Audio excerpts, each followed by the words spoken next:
La Comisión de Defensa de los Derechos Humanos del Estado de Guerrero les da la más cordial bienvenida a este importante evento académico que tiene como corolario, ¿verdad?, la implementación del servicio profesional en derechos humanos. Y hoy nos da mucho gusto presentar a una personalidad en el ámbito académico, como es el psicólogo auxiliar de investigación Froilán González Álvarez, quien va a expresar importantes reflexiones acerca del protocolo de Estambul en materia de psicología. Pero antes que todo, me permito presentar a las distinguidas personalidades que hoy nos acompañan. Se encuentra con nosotros el ciudadano presidente de la Comisión de Defensa de los Derechos Humanos, el licenciado Juan Alarcón Hernández.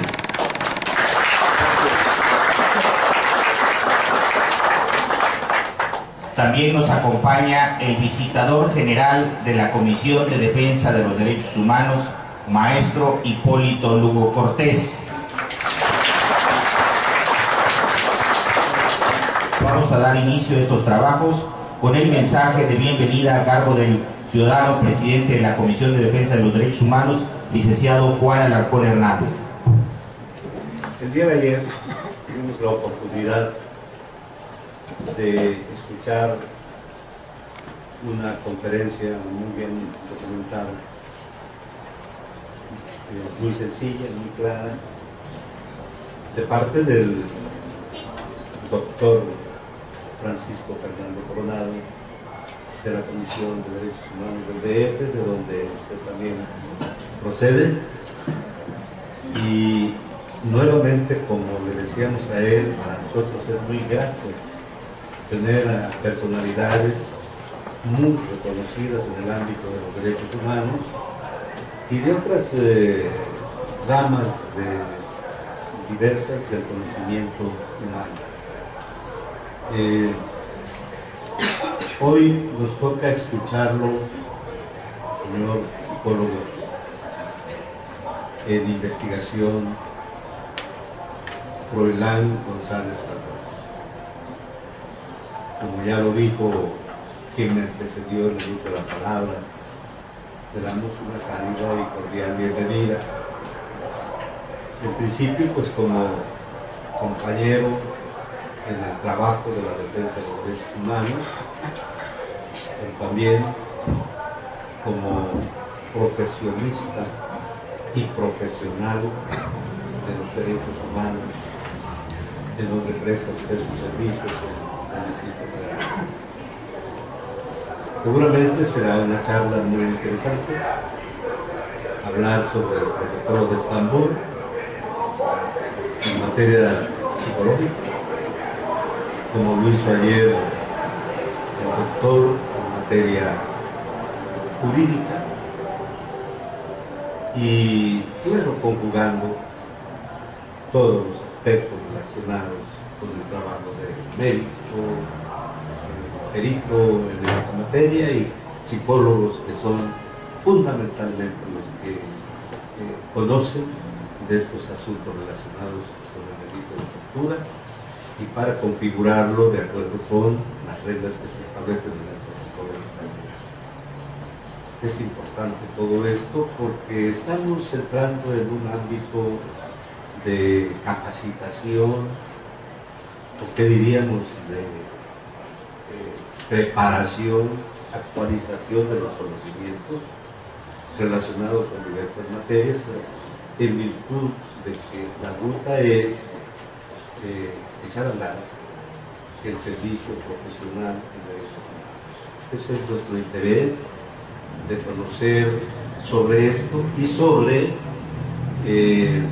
la materia relacionada con la superación profesional de los trabajadores para que presten un servicio adecuado, responsable, con compromiso social a favor de la sociedad y del pueblo de Guerrero, que es nuestro interés. Por tanto, le cedo el uso de la voz a través de este micrófono, con el propósito de que usted nos ilustre sobre la cuestión de servicio civil de carrera o servicio profesional en derechos humanos, como viene ya en el reglamento, en el estatuto de esta materia de servicio profesional en derechos humanos, tal como está considerado en la Comisión de Derechos Humanos del Distrito Federal. Hicimos algunos ajustes para efectos de homologar ciertas cuestiones relacionadas con esta mecánica del servicio y en consecuencia pues prácticamente se homologaron muchas cosas al estatuto del servicio de derechos humanos, del servicio profesional en esta materia en la Comisión de Distrito. Hemos trabajado muy de la mano, tenemos firmados convenios de colaboración con el DF, la Comisión de Derechos Humanos, y un convenio marco y un convenio específico, precisamente para trabajar en coordinación con esta y otras muchas materias que seguramente se van a dar con el propósito de mejorar el servicio profesional de los trabajadores y trabajadoras de la Comisión de Derechos Humanos. Quienes con mayor frecuencia tienen contacto con el público que ocurre a este edificio, a esta casa, a presentar sus quejas y que deben ser debidamente atendidos con calor humano, con rostro humano, en virtud de las circunstancias en que vienen muchos quejosos y comparecen ante esta comisión, y muchas veces tiene que tratarse de la mejor manera porque en ocasiones no reciben el trato adecuado, y la idea es concientizar, sensibilizar a los trabajadores también, aparte de que hay que sensibilizar a los servidores públicos del Estado, de la Federación y de toda la población de Guerrero en general. Y por lo tanto, deseo el uso de la palabra para que inicie a escuchar al señor psicólogo, y nuevamente le damos un cordial bienvenido. Muchas gracias. Gracias. Muchas gracias. Muchas gracias por la invitación, primero que nada. Me siento muy honrado de estar aquí. Yo soy Froilán González, me dedico a documentar casos de tortura en la Comisión de Derechos Humanos del DF. Es muy importante conocer lo que dice el protocolo de Estambul, como bien decía el presidente, ¿no? En estos momentos. Este manual fue creado para practicar uno de los aspectos más fundamentales en la protección de los individuos contra la tortura, que es una documentación eficaz desde lo jurídico, lo médico y lo psicológico. No se ha, a nivel nacional, no he encontrado como mucha oportunidad de ver cómo se trabajan protocolos de Estambul en materia de psicología para casos de tortura. El protocolo de Estambul se positiviza en México con la reforma constitucional en materia de derechos humanos. En el 2011, como todos sabemos, las reformas al 2011 pues incluyeron a todos los tratados internacionales como a un estatuto constitucional. Lo que el protocolo de Estambul, que es lo que nos compete, pues ha tenido un auge bastante fuerte, ¿no? Como un elemento para probar abusos por parte de la autoridad. Este proceso se inicia con una constitucionalización en el ordenamiento jurídico, y entonces el Estado mexicano está obligado, ¿no? a respetar esos compromisos planteados en los tratados internacionales. Como todos sabemos, la PGR tiene el dictamen médico-psicológico especializado. No sé si alguien ha tenido la oportunidad de ver ese dictamen. Yo en lo personal sí, y yo creo que se puede todavía ampliar muchísimo, ¿no? los dictámenes que se pueden hacer en este contexto si nos apegamos a lo que dice el protocolo de Estambul, porque luego hay unas ocasiones en donde los peritajes se hacen simplemente para ver si fue torturado o no fue torturado, ¿no? nosotros como psicólogos no nos va a tocar decidir si fue torturado o no fue torturado, eso le toca al jurista. A nosotros como psicólogos nos toca identificar mediante el protocolo de Estambul si es consistente con la afectación psicológica que tenga con base en la narración de los hechos que nos dé el agraviado, ¿no? Eso es como un primer punto. El protocolo de Estambul fue ratificado el 30 de marzo de 2005. Son datos, a mi criterio, son bastante importantes porque ya se les da el estatuto de constitucionales, ¿no? Y el Gobierno de México publicó el 18 de agosto de 2003 en el Diario Oficial de la Federación este acuerdo en donde se elabora este dictamen médico-psicológico para implementar este protocolo a nivel nacional. Para evaluar el protocolo de Estambul, para implementar el protocolo de Estambul debemos de evaluar a la persona, al ser humano, como un individuo en estos tres conceptos, ¿no? Como un ente biopsicosocial que tiene, al fin y al cabo, la tortura va a ir a destruir estos conceptos, ¿no? Básicamente desde lo psicológico, lo biológico y lo social en el ser humano. Bueno, aquí vienen los planteamientos del problema. Estos son los planteamientos nodales que van a guiar la investigación y la aplicación del protocolo de Estambul en materia de psicología. El fundamento se encuentra en el numeral 286 dentro de los anexos 4, secciones 12 y el número 2. Y toda nuestra investigación va a girar en estos 5 planteamientos del problema, que al rato vamos a ver con más detenimiento. El primero es correlacionar el grado de consistencia entre los hallazgos psicológicos y la descripción de la presunta tortura. Aquí es donde les comentaba que nosotros vamos a evaluar qué es lo que dice el protocolo de Estambul que presentan las personas torturadas. Por ejemplo, trastorno de estrés postraumático, que es el trastorno depresivo mayor, que es un trastorno de ansiedad, un cambio duradero de personalidad. Todo eso que nos dice el protocolo de Estambul y en general la ciencia de la psicología que presentan las personas que son victimizadas o que son testigos de hechos sumamente traumáticos, eso es lo que dice la psicología. Nosotros debemos de hacer esa consistencia con lo que la persona nos dice que le hicieron en la tortura, en la presunta tortura, y los trastornos psicológicos que manifieste para hacer esta consistencia. ¿Cuál sería el marco temporal en relación con los acontecimientos de tortura psicológica y en qué punto de la recuperación se encuentra la persona? Nosotros en el artículo 20 constitucional, en el apartado C, tenemos muy claramente lo que debemos hacer nosotros como psicólogos evaluando personas que son víctimas de tortura. Básicamente el punto especial a que se refiere es la reparación del daño, que es como que lo que está ahorita causando mucho auge, ¿no? Dentro de las reparaciones que el Estado debe de hacer a las víctimas de su sistema, ¿no? O de nuestro sistema, se le quiera llamar. Aquí básicamente tenemos que conocer los trastornos. ¿Cuánto dura un trastorno de estrés postraumático? ¿Cuánto dura un trastorno de estrés postraumático agudo, crónico, de inicio demorado? ¿Cuánto dura un trastorno depresivo mayor? ¿Cuánto dura un episodio depresivo, una crisis de ansiedad? Para efectos de graficar el origen del trauma y en qué estado de la evolución se encuentra dependiendo de los síntomas, si son muy floridos, si no son muy floridos, si están incompletos los trastornos. Ese es a lo que se refiere. Más adelante vamos a ver todo esto. Como sabemos, varias de las personas que son torturadas, o que al menos yo he ido a evaluar, se encuentran después de la tortura en centros de reclusión, ¿no? Privados de su libertad, o en centros de arraigo, privados del rol familiar, privados del rol social, del rol económico, de la libertad, de las condiciones intrínsecas de un centro de arraigo. A eso se refiere este numeral. Identificar si hay elementos dentro de su contexto en el que está viviendo que pudieran influir en los trastornos o en las secuelas psicológicas que se vayan encontrando, ¿no? El número 5, ver si existen condiciones físicas de traumatismo craneal o traumatismo craneoencefálico que pudieran influir en la declaración, en la narración de las personas.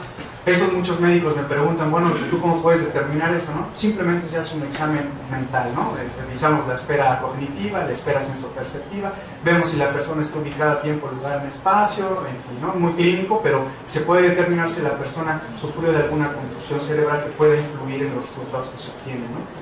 Esos son los 5 planteamientos del problema que forzosamente, bueno, desde mi punto de vista y sugerencia, debe de llevar un protocolo de Estambul en materia de psicología, ya que el mismo protocolo nos lo indica en estos numerales que le acabo de mencionar, ¿no? Y pasamos a lo que sería ya la metodología, ¿no? Se obtiene la ficha de identificación que contiene pues todo. Aquí es importante fecha de nacimiento, nombre, edad, a qué se dedica, nivel socioeconómico, nivel sociocultural, cómo se valora, con simples preguntas. ¿Cuántos focos hay en tu casa? ¿Tienes coche? ¿Hay una televisión en tu casa? ¿Tus hijos fueron a escuelas privadas? En fin, para de suerte de identificar el contexto o el nivel sociocultural y económico de la persona. Hay que tener mucho cuidado con esto. La investigación cualitativa nos plantea este riesgo. Ese es un riesgo sumamente importante, es el reempirismo ingenuo. ¿El empirismo ingenuo a qué se refiere? A creernos todo lo que nos dice la persona. Que sí me torturaron, me pusieron descargas eléctricas en genitales y luego me dijeron que así y allá, y fíjate que luego así me pusieron de ahí para la cabeza y me metieron en la cabeza en donde qué. Ok, nosotros somos una institución de buena voluntad, empezamos a escucharlo, sí, pero nosotros no debemos de caer en el engaño de este riesgo del empirismo ingenuo. ¿Por qué? Porque si no nos creemos todo. ¿Sale? Nosotros con los conocimientos que vamos a ir fortaleciendo a través de nuestra práctica, nos vamos a ir dando cuenta de que hay personas que a veces llegan a manipular la narración, ¿sale? Entonces no debemos irnos con lo primero que se nos diga, debemos de cuestionar, debemos de saber los trastornos que presentan las personas torturadas para en dado caso decir si es inconsistente. Imagínense, por ejemplo, en el primer planteamiento del problema, ¿es consistente? No, no es inconsistente. ¿Por qué? Por esto. La ciencia dice que un trastorno postraumático presenta esto y él no presenta absolutamente nada, ¿no? El suceso traumático es un acontecimiento. La respuesta, lo que sucede después del suceso traumático, el trauma habla, el trauma se manifiesta. Si es un trastorno de estrés postraumático o si tiene rasgos, alguna afectación, eso es lo que nosotros vamos a considerar como el trauma, que es resultado del suceso traumático. ¿Cómo se identifica el trauma? Sales Pérez, este autor, menciona que nosotros los seres humanos presentamos 7 respuestas a situaciones traumáticas. Aquí el concepto promine, a mí me gusta mucho, ¿no? Ese de abarcar el contexto de los derechos humanos, como darle la protección más amplia al agraviado. Yo también lo utilizo aquí, para eso también me ha servido, ¿no? Pero porque, bueno, no es necesario que cumpla los 7 criterios. Si cumple uno, para mí ya es más que suficiente para entender que la persona está traumatizada, ¿sale? Como punto número 1, sensación de alienación respecto a quien no ha vivido la experiencia traumática, que no se refiere a nada más que la persona refiere que nadie puede comprender lo que ella vivió hasta que no lo viva en carne propia, ¿no? El 2, repliegue emocional y afectivo. Aquí hay que tener cuidado porque se puede confundir con una persona que esté privada de libertad. Hay muchas personas que están privadas de libertad y obviamente se le retraen y tienden al aislamiento, ¿no? Hay que tener simplemente cuidado, no hay que darlo como respuesta a situación traumática si dudamos, ¿no? ¿Sale? El 3, sentimientos de ruptura de marca consciente o inconsciente pero indeleble para la psique, sin posibilidad de remisión. ¿Qué quiere decir esto? Yo lo que pregunto es, oiga, ¿usted cree que al pasar de los años, que usted esté en libertad, que obtenga una reparación del daño económica, ¿no? Que le brillen el dinero, que vaya a terapia el tiempo que usted sea necesario, que le reparen el daño a nivel público, que se eliminen todos los registros de los diarios, ¿usted cree que logrará olvidar lo sucedido? No, pues que sí. Muchos dicen que sí porque, pues, no, pues así sí, ¿no? Así sí lo olvido. Eso no es criterio. Si me dicen, no, nunca lo podré olvidar, es algo que ha marcado mi vida, ahí está el criterio, ¿sale? Ok. Sin posibilidad de revisión. 4, necesidad de reconstruir lo ocurrido y rellenar los espacios buscando un sentido o un nuevo final. ¿A qué se refiere esto? A que la persona va a estar en lo que nosotros en psicología llamamos rumiación, que es un constante pensamiento repetitivo, insidioso, constante, que le afecta, que está, híjole, y es que hubiera pasado esto, pero no me acuerdo si fue ayer o fue es que no, de ahí no me acuerdo si fue al CEPAL o al arraigo, o no si fue la bolsa o los golpes. Este constante como reelaborar la situación, ese es un criterio que busca un nuevo sentido. Los últimos 3, cuestionamiento de uno mismo y su posición en el mundo frente a sensaciones de humillación, vergüenza y frente a vivencias de responsabilidad personal y culpa, ¿no? Aquí la persona se va a cuestionar básicamente cuando ve a personas que las están maltratando, cuando ve noticiarios de detenciones, no, pues mejor le cambio porque me reflejo, ¿no? El 6, cuestionamiento de presunciones básicas sobre la bondad del ser humano, la predictibilidad sobre el mundo y la capacidad del control sobre su propia vida. Aquí en la bondad del ser humano se refiere a la confianza que antes les mencionaba, ¿no? La confianza. Y los procesos personales de formulación e integración de la experiencia que desencadena elementos de crecimiento postraumático. El crecimiento postraumático, pues, es llanto, se queja bastante, hay espasmo del sollozo, ¿no? Se quedan a suspirar, o hay vasoconstricción, se ponen muy rojos o pálidos, ¿no? al momento de narrar, eso es reexperimentar, es al momento de reformular la experiencia, se vuelve a retraumatizar la persona, y ese es un criterio de trauma también. Ahora, en la historia posterior al trauma, nosotros vamos a evaluar, o al menos yo lo que hago es evaluar en este cacique. Este método lo propone un experto en intervención en crisis que se llama Slakew, y propone este cacique para documentar afectación psicoemocional en situaciones de crisis o de trauma. ¿Sale? ¿Qué es el cacique? Es la afectación a nivel conductual, afectiva, somática, interpersonal y cognitiva. ¿Sale? Esas 5 esferas nosotros vamos a evaluar al ser humano. ¿Sí? Por conductual vamos a entender la frecuencia en las actitudes. Si va a trabajo, ya sea ahí en situaciones de privación de libertad, pues hay trabajo, ¿no? Hay cursos. ¿Qué hace? En el afectivo, ¿qué frecuencia de sentimientos y emociones? Si vive con odio, si está triste, si en su hábitos exterior nosotros lo vemos, si es una persona desgarbada, encorvada, que te habla con un tono de voz así, muy suavecito y está así. Todo eso nosotros debemos de poner mucha atención en cuestiones afectivas para documentar si está triste, si está depresivo, si tiene un contexto tranquilo, una fase relajada, ¿no? Todo eso lo vamos a poner en afectivo. En el somático, también hábitos de sueño, dolores musculares, hay veces que tienen mucho dolor en el cuello por las sujeciones, golpes en las costillas, pues duelen las costillas, las piernas, todo lo que sea dolor va en lo somático, ¿sí? Lo interpersonal, si se aísla de los demás internos, si se aísla de su familia, si no convive con su familia, en fin, ¿no? Todo lo que tiene que ver con el contexto social de la persona. Y cognitivo, aquí es donde vamos a poner mucha atención en los, se les llaman distorsiones cognitivas, ¿no? Si la persona, es que me siguen, ¿no? Es que siento que todos los policías me van a detener, es de que cuando yo veo a una persona me paro y dejo que pase para ver si realmente no es a mí a quien me está siguiendo o caminando. Todos esos errores cognitivos los vamos a poner. La persona piensa que la siguen, piensa que nunca se le va a olvidar lo que le hicieron, piensa que su vida se acabó, piensa que son unos malditos. Todo lo que el nivel cognitivo, lo que piense, tal cual, disparatado, lo que sea, se coloca en este área, ¿no? El doctor Octavio Márquez Mendoza, de la Universidad Autónoma del Estado de México y colaborador de la Gaceta Informativa de la Comisión de Derechos Humanos del Estado de México, nos refiere que la determinación de la gravedad o no de un acto de tortura, en cuanto se trata de una experiencia subjetiva, depende de la sensibilidad individual, construcciones culturales, sociales e históricas, ¿no? Nosotros en el dictamen debemos de incluir la narración del maltrato, ¿no? Tal cual nos lo diga él. Dígame, yo lo que hago es apuntar, ¿no? Estaba en la casa, llegaron súbitamente, me encañonaron, me dieron 4 cachetadas, ¿ok? Ya después de que termine de narrar todo, regreso a tomar puntos importantes. Oiga, usted cuando lo detuvieron, dice que lo encañonaron. Ah, ok, ¿usted qué sintió en ese momento? ¿No? ¿Qué sintió? Ay, pues obviamente, pues ¿qué voy a sentir? Pues miedo, ¿no? Ahí disculpe la pregunta, pero yo tengo que documentarme en el audio, para que no se malinterprete de, a ver, ¿por qué dices que miedo? Pues él lo dijo, aquí está grabado, ¿no? ¿Sí? Entonces, ¿qué sintió? Pues miedo. Vamos a graduar el miedo. Como es algo subjetivo, vamos a objetivizar eso subjetivo. ¿Cómo? Planteamos una escala del 0, como un miedo mínimo, un 5, un miedo intenso, fuerte, y un 10, horror, terror, que involucra sensaciones corporales. ¿Dónde ubicaría su miedo? Y ya, pues en 10, okay, ¿qué sintió a nivel del cuerpo? No, pues se me paró la piel, ¿no? Se me secó la boca y me dolió mi estómago como así, con mucha angustia. Ok, bueno, todo eso se lo pone, ¿sale? El tercer planteamiento del problema es cuál sería el marco temporal en relación con los acontecimientos de tortura psicológica y en qué punto de la recuperación se encuentra la persona. ¿Ok? El trastorno de estrés postraumático se divide en agudo, crónico y de inicio demorado. El agudo es desde el momento en el que sucede el maltrato y hay remisión de síntomas al tercer mes. El trastorno de estrés postraumático se divide en 3, ¿sí? Síntomas de reexperimentación, que lo conforman 5 criterios. Signos de evitación, que lo dividen en 7 criterios.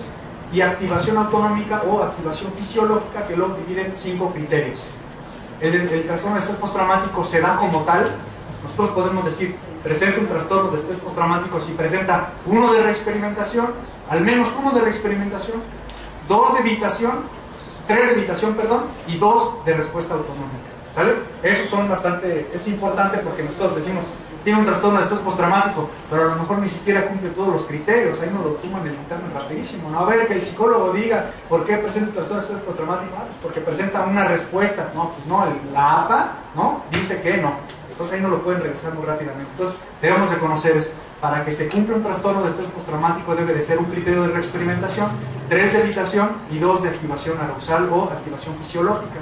Posibles conclusiones para este planteamiento del problema: el examinado se encuentra en el punto de equilibrio del trastorno del TEP, le voy a llamar TEP, ¿no? Del TEP, y su remisión puede ser una realidad dentro de los primeros 3 meses de sucedidos los hechos, siempre y cuando sea atendido por un especialista en psicología con orientación cognitiva conductual, que es lo más científicamente comprobable que elimina los síntomas del trastorno de estrés postraumático. Ese es nuestro penúltimo planteamiento del problema, ya falta poco, es identificar todo elemento estresante. Aquí a lo mejor se resuelven algunas dudas. Identificar todo elemento estresante coexistente que actúe sobre el sujeto, como por ejemplo persecución mantenida, migración formada, exilio, pérdida del papel familiar o social, reclusión, etc., así como el impacto que esas influencias tienen en la persona. Como el protocolo de Estambul fue diseñado por las Naciones Unidas para documentar tortura política, se daba esta persecución, exilio, aterrizado a nuestro contexto sociocultural y político.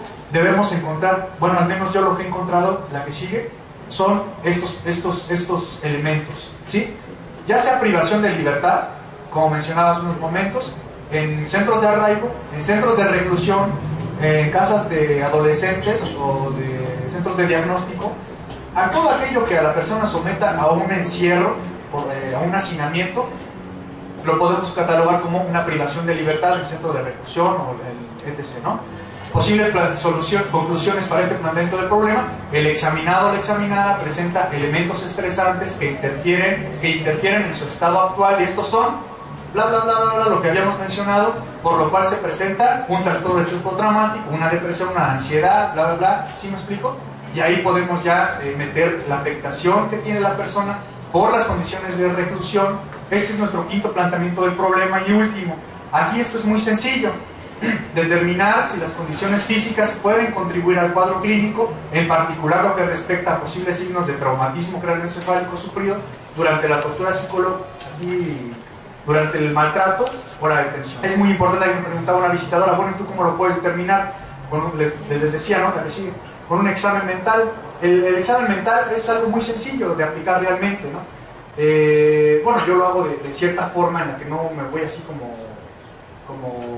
pues, Ramón de la Fuente, así muy exquisito, ¿no? O sea, muy básico también, ¿no? Realmente. Hábitus exterior, cómo se presenta la persona. Hace rato mencionaba, hay personas que llegan desgarbadas, encorvadas, llorando ya. Desde ahí, cómo viene vestida, si está alineado, si no está alineado, si se le ve presente, si te mira a los ojos, ¿no? Hay personas que de repente, bueno, ahorita más adelante les voy a decir, eso va en el hábitus exterior, cómo yo lo percibo de primera mano, qué es lo que me transmite su cara, qué es lo que me transmite su gesto no verbal. ¿Sí me explico? Puedes demostrar tensión, tristeza, ¿sí? Todo eso va en el hábitus exterior. ¿Cuáles son las posibles conclusiones para este planteamiento del problema? Actualmente el examinado o examinada negó presentar enfermedades médicas, padecimientos neurológicos o psiquiátricos, padecimientos tumorales, infecciosos, y no proporcionó datos que indiquen padezca traumatismo craneoencefálico que pudiera influir en las secuelas psicológicas detectadas. Pasamos a la evaluación psicométrica. Aquí ya terminamos nuestros numerales, ¿sí? Nuestros planteamientos del problema ya están contestados, ya tenemos todo el cuerpo del dictamen, ¿sí? Ya está todo, ya podemos pronunciarnos por sí o no, y o fue maltratado, es consistente, todo lo que hemos visto. Y para darle más fortaleza, aparte de nuestra revisión bibliográfica, aplicamos la evaluación psicométrica. Esta es la bibliografía que yo se las dejo. Hay una bibliografía extensa, pero realmente yo lo que les recomiendo es, tienen que conocer el trauma, la psicofisiología del estrés. En un libro de fisiología o de anatomía vienen las condiciones del estrés, qué pasa en el cerebro, ¿no? Porque una persona cuando ve a un servidor público tiene todas estas reacciones del cuerpo, ¿no? Digo, no están en obligación de saberlo, pero bueno, les puede ayudar, ¿no? Escuchamos con mucha atención las pláticas de ayer que se complementan con las de este día, con gente experta. Como ustedes saben, gran porcentaje de las quejas que recibe la Comisión de Derechos Humanos, no solamente esta, sino la mayoría de las del país, se refieren a quejas que se dan por hechos en el escenario penal, es decir, en la investigación de determinado delito por las procuradurías o bien durante la secuela procesal ante el juez. Y si hablamos desde luego del escenario penal, como decía Sergio Ramírez, estamos hablando del escenario crítico en materia de derechos humanos. Desde luego que en los casos que conocemos, en una investigación criminal, en varias ocasiones, como dice también Pedro Reinaldo, se detienen a las personas, están a merced de los agentes apresores, inclusive de los propios agentes del Ministerio Público, y en el afán de sacar una investigación, desde luego que se cometen actos de tortura. Cuando nosotros visitamos estos lugares, algunas personas, pudiera ser por estrategia, por táctica defensiva, mencionan que fueron torturados, están confesos de la comisión del delito, inclusive se les consigna, en ocasiones por esta misma estrategia niegan en preparatoria que sean autores de esa confesión.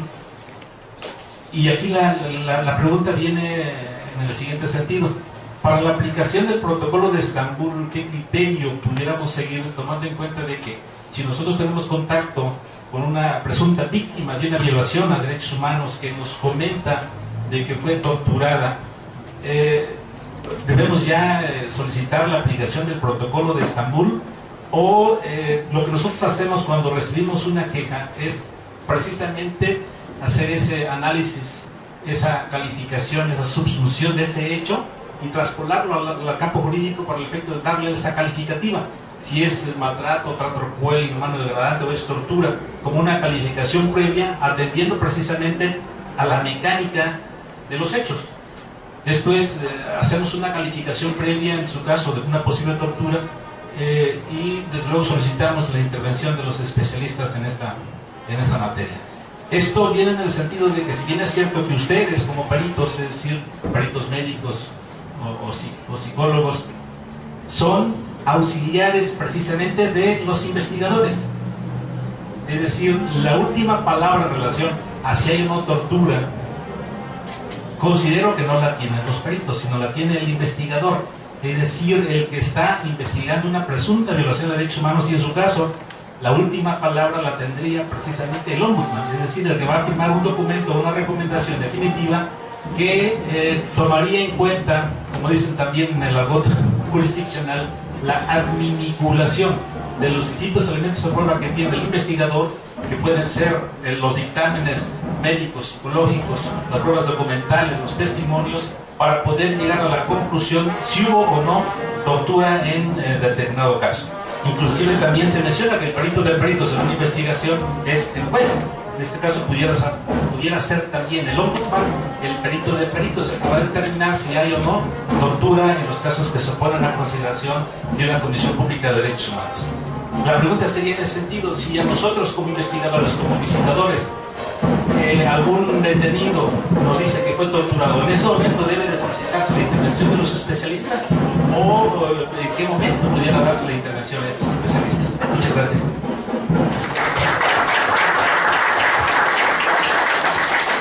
Agradecemos de manera muy respetuosa la participación de nuestro ponente, el psicólogo Froilán González Álvarez, quien de manera muy profesional nos vino a dar una conferencia muy importante sobre el protocolo de Estambul, los lineamientos que se deben de seguir en el ámbito psicológico, los comentarios, las reflexiones respecto de la interdisciplinariedad que se tiene que establecer desde el punto de vista médico, psicológico, antropológico, en todos los dictámenes, y la ruta que deben de seguir los visitadores para la conducción de sus investigaciones. Agradecemos de manera muy atenta, muy puntual, además de que fue muy gratificante su conferencia.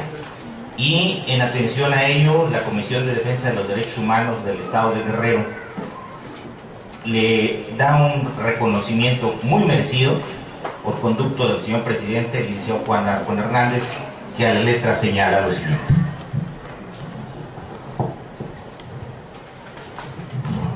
Antes de hacer entrega de este documento, tengo la inquietud de hacer un comentario sobre las cuestiones relacionadas con la investigación. En primer término, nosotros sabemos desde tiempo, desde que estuvimos en la Escuela de Derecho, que las ciencias auxiliares del derecho son las pruebas que se manipulan relacionadas con la pericial y las cuestiones de médico forense. Son esos aspectos los que tienen relación para llegar a la conclusión de una determinación en un expediente, cualquiera que sea, juicio penal, juicio civil, o aquí en la Comisión de Derechos Humanos. Por eso nos interesaba mucho referirnos a esta temática del Protocolo de Estambul. En relación con Macero de la Concha, en ese tiempo no estaba aún firmado por el presidente el Protocolo de Estambul, y lo que se hizo es firmar un convenio de colaboración entre los presidentes de las comisiones de derechos humanos, incluida la nacional en el país, y la Procuraduría General de la República. ¿Con qué propósito? Pues para tener intercambios de opiniones, porque había una situación muy ríspida entre Procuraduría General de la República, Procuraduría de los Estados, y en consecuencia se tuvo que hacer uso de ese instrumento que no era totalmente legal, pero que le daban legitimidad para el efecto de compartir ideas entre Procuraduría y los derechos humanos. Así se resolvieron muchas cuestiones relacionadas con las investigaciones que hacían las comisiones de derechos humanos. Pero obviamente, pues dentro de ese convenio había también contrapuntos, y como consecuencia dejaron de tener efectos estos convenios de colaboración. Por último, yo estoy muy satisfecho y creo que fue muy productivo el trabajo de estos 2 días en las cuestiones de saber muchas cosas relacionadas con el Protocolo de Estambul. Es necesario analizarlo, conocerlo más. No es posible que en una plática o 2 podamos tener ya un panorama muy amplio, y sobre todo cuando no somos psicólogos ni somos médicos. En consecuencia, tenemos ya un panorama como abogados que nos tiene que servir en la práctica dentro de las investigaciones relacionadas con cualquier violación a los derechos humanos, y cuando hay señalamiento de que posiblemente o presuntamente haya habido una violación de tortura en derechos humanos o tratos crueles, inhumanos y degradantes. Yo pienso que cuando se da la tortura, se dan esos 3 casos de tratos crueles, inhumanos y degradantes, en virtud de que se degrada la dignidad al anularse la personalidad de quien está siendo torturado. Esa es mi opinión. Y lo otro es agradecerle, doctor, agradecerte, licenciado, agradecerte esta plática, esta charla que ha sido de veras muy interesante y nos va a servir mucho en nuestra vida cotidiana como trabajadores de la Comisión de Derechos Humanos, sobre todo a quienes están en el servicio como profesional dentro de las investigaciones y en otras actividades propias de la comisión, porque eso nos va a sensibilizar, no solamente en el aspecto de querer saber más, sino estar sensibles frente a las personas que vienen o que ocurren a la Comisión de Derechos Humanos, darles la atención y la calidez, la cordialidad que requiere toda persona que viene victimizada y que muchas veces en las agencias del Ministerio Público las vuelven a victimizar al darles un trato inhumano y degradante. Pues hasta aquí mi comentario y felicitarlo realmente porque estuvo excelente la plática, esta conferencia. y por ese motivo, en nombre de la Comisión de los Derechos Humanos, le hago entrega de este reconocimiento por parte nuestra y que la conserve usted como un recuerdo y un testimonio de esta Comisión de Guerrero. Muchísimas gracias. También se le entrega una artesanía con una cajita de orinalá y una bebida, doctor, psicólogo, que va a ayudar aunque sea un poquito para minorar el estrés, ¿verdad? Viene con Damiana, bien preparada, ¿verdad? Sobre todo le va a gustar por la Damiana.